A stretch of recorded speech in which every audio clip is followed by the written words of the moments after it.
السلام عليكم يا بنات، شو اخباركم؟ شلون صحتكم؟ طمنوني عنكم. ان شاء الله بخير. اليوم كبة البرقل المحشية باللحم المحمرة اللي نحمرها اليوم ان شاء الله بنسويها.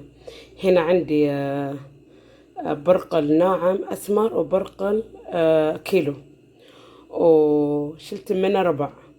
بدلت الربع ببرقل خشن، ومش أساسية هذا الخطوة، بس أنا موجود عندي، هذا الموجود عندي وسويته، مش مشكلة يعني. تبي تخلطين آم، تبي تخلطين أبيض وأسمر، يعني نص كذا ونص كذا، أو كيلو كذا كيلو كذا، برضو بعد مش مشكلة. خلاص، اللهم صل على محمد. تبي تخلطي، تحطي ربع في الكيلو وربع برقل أبيض خشن، أحلى وأحلى يطلع. نشفت البرغل، نشفته عقب ما امتص المي اللي أبيه. حطيت معلقة ثوم مهروسة، معلقة ثوم مهروسة، حطيت بصلاية كبيرة، وحطيت دبس الفليفلة الحلوة أو الحارة حسب ما تبين، وحطيت معلقة ملح. زين، كل هذا بخلط مع بعض وبطحنه. بسوي كبة برقل من غير هبرة، بتشوفوها إن شاء الله بإذن الله ما راح تنفك، حتى حق المبتدئات راح يعرفوا يسوونها، ما راح تنفك عليها، وراح تصير ان شاء الله باذن الله حلوه وتعجبكم ومقرمشه. زين. ابى اسوي كبه المشويه هي اللي بحط فيها هبره وشحمه، لكن هذه لا، بس هذا هو بس المقادير اللي بحطها فيها. المفروض تكون فيها كيلو ونص تقريبا، او كيلو هبره. اذا تحبيها بالدجاج حطي صدور دجاج كبير، صدر واحد كبير او صدرين، يعني فردتين، يعني دجاجة كاملة صغار، او نص دجاجة تكون كبيرة. زين، الصدر حقها. اما هذه لا بسويها لا بكذا ولا بكذا، انا اسويها دائما كذا بهالطريقة وتطلع حلوة، الا حق زبايني. اللي يبيها بالدجاج اسويها بالدجاج، واللي يبيها باللحمة اسويها باللحم. اما المشوية لازم فيها لحم عشان ريحة الشوي يطلع فيها احلى.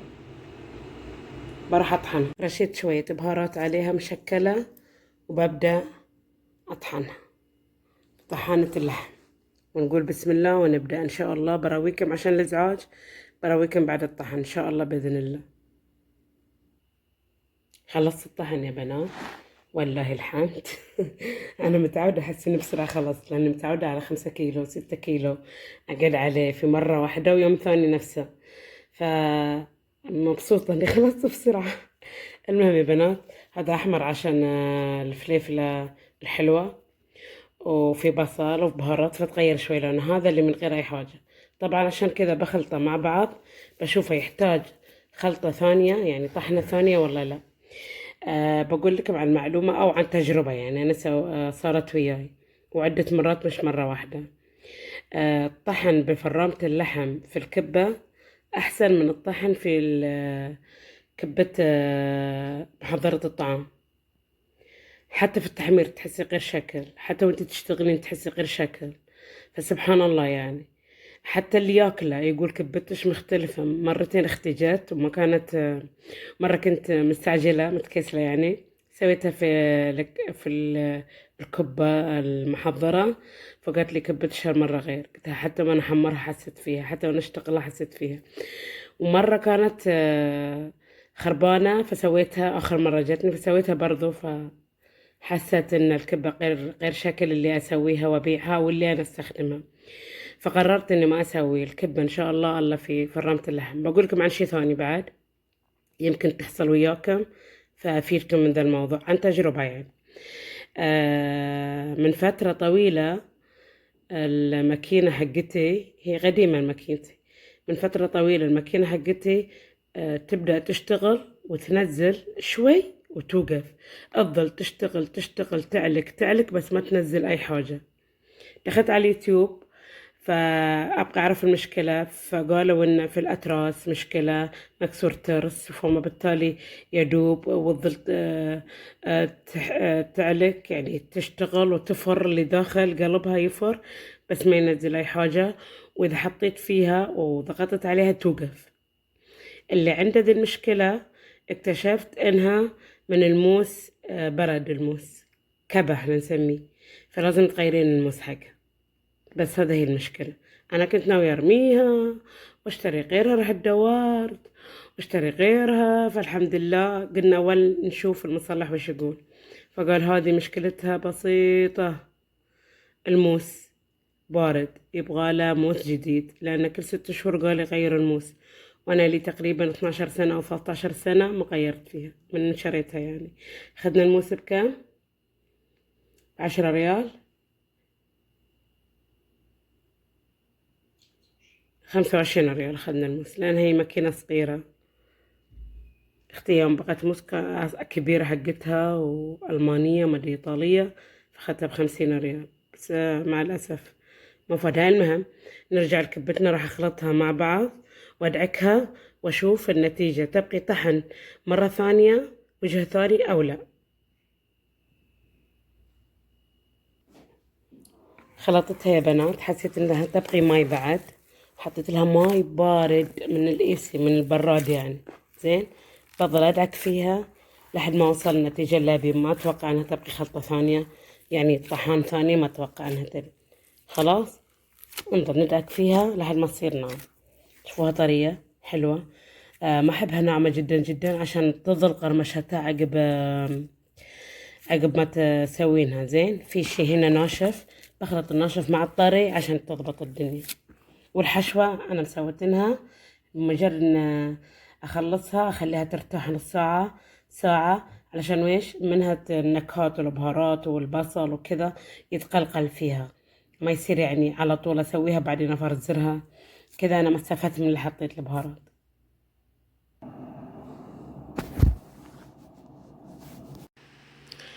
حطيت فيها التوت الإيراني. هذا التوت بري، ما تشوف يلا في إيران، بس إحنا نسميه حب الرمان، بس هو مش رمان، هو توت بري. انتين حابة اللي انتي حابة تحطي فيه حطي. عين الجمل بشري، فرميه بيدش كذا وحطي. صنوبر حمصيه وحطي. سماق حطي. انا احط سماق اكثر شيء، بس عندي عين الجمل، عندي عين توت، التوت الايراني فحطيته. بخلطه مع التوت الإيراني، والكبات الثانية بشكلها، واحدة جوز عين الجمل، واحدة توت البري الإيراني، واحدة سادة كذا. فبشكل يعني، لأني بسوي عدة كباب، أنا تقريبا 3 أو 4 كباب. خلاص ببدأ أخلطها وببدأ أشتغل. صارت خشنة قاسية، زودتها ماي بارد من البراد، مش ماي حار ولا من الدافي يعني، عادي بدرجة حرارة الغرفة. ماي بارد من البراد. جايبة أنا كاسة، جايبة كاسة شفتوها شقد باردة، وجايبة ذيك حق يدي إذا احتجتها، وذي حق العجينة لأنها جمدت شوي، بصب عليها تدريجيا، نصب يدوب كذا رشة ترش كذا، وبعجن فيها لحد ما أشوفها كيف تصير وياي. طريقة لفها يا بنات، ناخذ كرة، ناخذ كرة بهالطريقة. زين، نعجنها على يدنا ونشوف الزايد نشيله.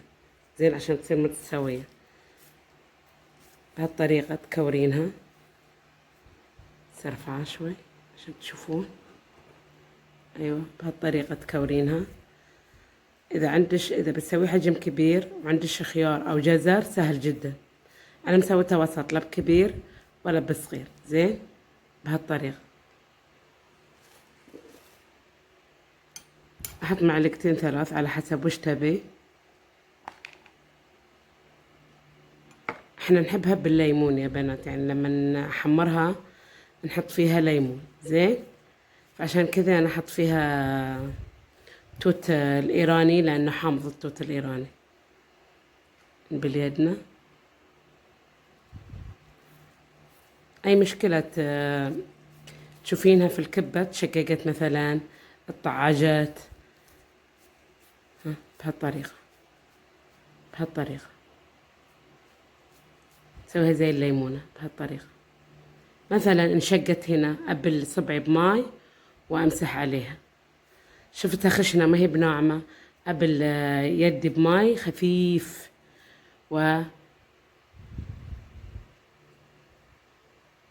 بهالطريقة. سويتها وسط يا بنات، هذه الكمية كلها سويتها. بفرزرها بعدين بعلبها. خلاص خلصت الكبة انجزتها، بفرزرها بعدين بغلفها وبعلبها وبحطها في الفريزر.